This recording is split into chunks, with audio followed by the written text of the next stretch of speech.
আসসালামু আলাইকুম প্রিয় শিক্ষার্থী বন্ধুরা, আশা করি আল্লাহর রহমতে ভালো আছো। আজকে আমি আলোচনা করছি ভেক্টর যোগের সামান্তরিক সূত্র। তো সূত্রে বলা আছে কোনো সামান্তরিকের যে কোনো দুটি সন্নিহিত বাহু দ্বারা দুটি ভেক্টর রাশিকে নির্দেশ করলে উক্ত বিন্দু হতে অঙ্কিত কর্ণই ভেক্টর দ্বয়ের লব্ধি নির্দেশ করবে। অর্থাৎ মনে করি ও এ বি সি একটি সামান্তরিক যার ও এ এবং ও সি দুটি সন্নিহিত বাহু দ্বারা যথাক্রমে পি এবং কিউ ভেক্টর দ্বয় নির্দেশিত। অর্থাৎ এই ও বিন্দু হতে দুটি ভেক্টর পি এবং কিউ পরস্পর আলফা কোণে বা ক্রিয়াশীল। এখানে ও এ বরাবর হলো পি ভেক্টর এবং ও সি বরাবর হলো কিউ ভেক্টর। তাহলে এই সামান্তরিকের কর্ণ হলো ও বি। তাহলে এই ও বিটা হলো পি এবং কিউ এর ফলাফল বা লব্ধি। তাহলে সুতরাং আমরা লিখতে পারি যে ও বি বরাবর যদি আর হয় তাহলে আর ইকুয়াল হবে P vector P plus vector Q.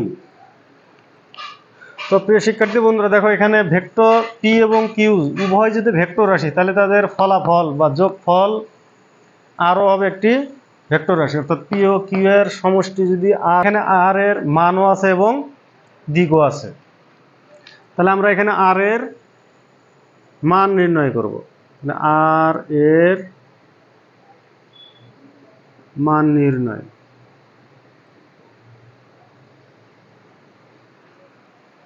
তাহলে মান নির্ণয় সুবিধার্থে আমরা এই ও এ বাহুকে আমরা ধরো ডি পর্যন্ত বর্ধিত করলাম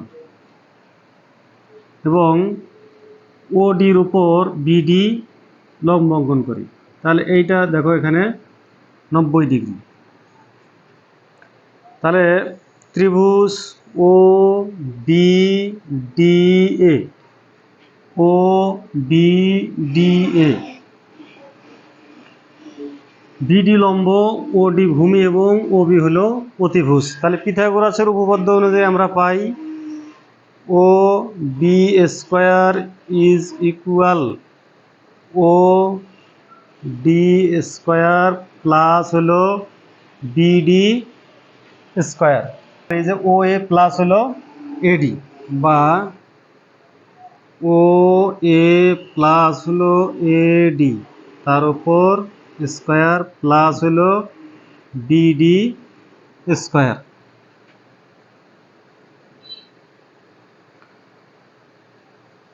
বা দেখো ও বি স্কোয়ার ইকুয়াল, আমরা এ প্লাস বি হোল স্কোয়ারের যে সূত্র এখানে ফেলাই দেই, তাহলে হচ্ছে O A square plus two O A into A D plus A D square plus হলো বিডি স্কোয়ার। তাহলে আমরা দেখো সাইড নোটে লিখি। দেখো এবার যদি ত্রিভুজ এ বি ডি এ, অর্থাৎ এই ত্রিভুজটাতে এখানে এডি হলো অতিভুজ, না এবি হলো অতিভুজ, এডি হলো ভূমি এবং বিডি হলো লম্ব। তাহলে এখানেও দেখো অতিভুজের উপর অঙ্কিত বর্গ সমান সমান অপর দুই বাহুর উপর অঙ্কিত বর্গের সমষ্টির সমান। অর্থাৎ AD square plus BD square equal লেখা যায় এবি স্কোয়ার,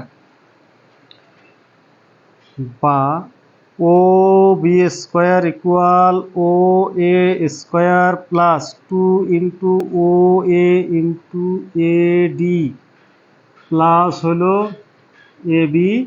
যেহেতু ও সি এবং এ বি পরস্পর সমান্তরাল এবং সমান, তাহলে ও সি বরাবর যদি কিউ হয় তাহলে এ বি বরাবরও এখানে হবে, এটাও হবে কিউ।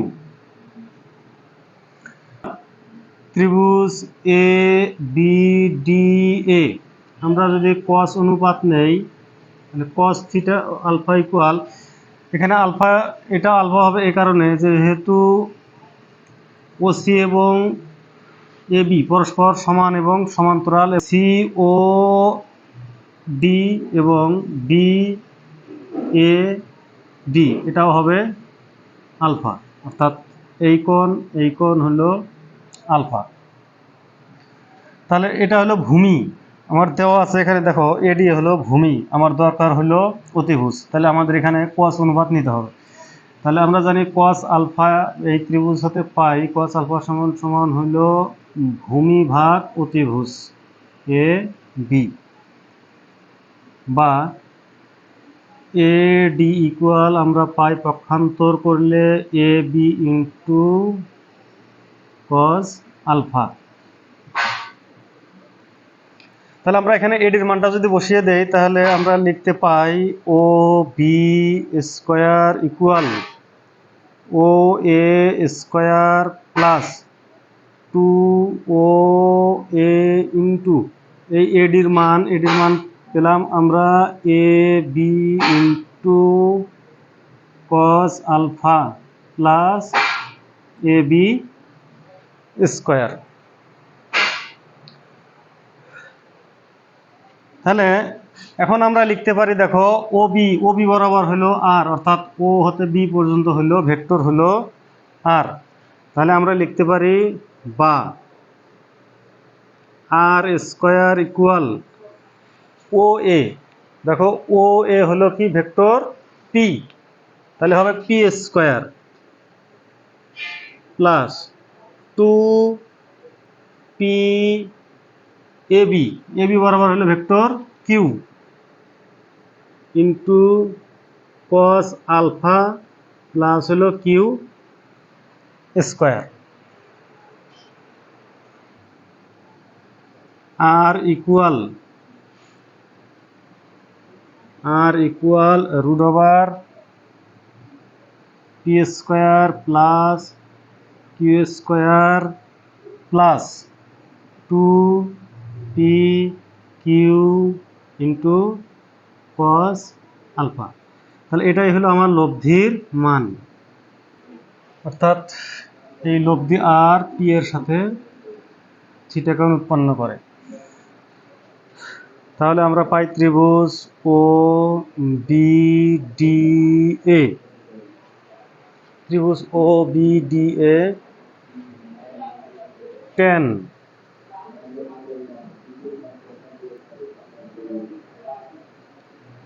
থিটা সমান সমান লম্ব ভাগ ভূমি। আমরা জানি ট্যান অনুপাত সমান সমান হলো লম্ব ভাগ হলো ভূমি ও ডি, বা তাহলে ট্যান থিটা সমান সমান আমরা পাই বিডি ভাগ হলো ওডি কে লেখা যায় ও এ প্লাস এডি,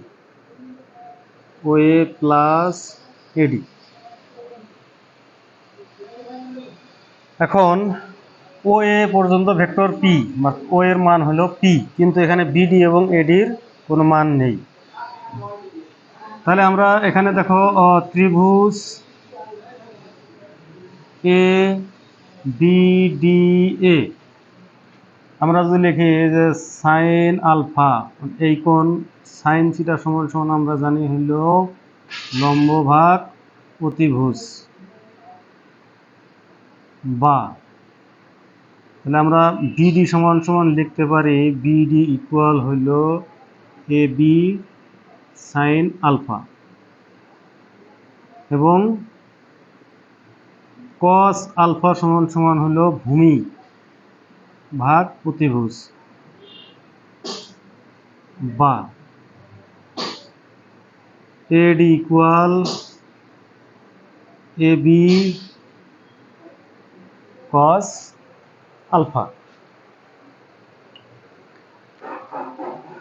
তাহলে এই দুইটা মান যদি আমরা বসিয়ে দেই, এখানে বিডির মান দেখো, বিডির মান বা ট্যান থিটার সমান সমান এখানে বিডি ইকুয়াল আমরা পেলাম এ বি সাইন আলফা এবং ও এ প্লাস এডির মান পেলাম এ বি কস আলফা, বা ট্যান থিটা ইকুয়াল এখন এ বি বরাবর ভেক্টর হলো Q into sine alpha. O A বরাবর বা ও এর মান হলো P plus Q cos alpha. অতএব আমরা এখানে থিটা ইকুয়াল পাচ্ছি, দেখো tan inverse Q sine alpha, নিচে P plus Q cos alpha. তাহলে এভাবে আমরা ভেক্টর দ্বয়ের মান এবং তাদের অন্তর্গত কোণ নির্ণয় করে লব্ধি ভেক্টর কোন একটি ভেক্টরের সাথে কত ডিগ্রি কোণে ক্রিয়াশীল সেটা আমরা নির্ণয় করতে পারবো।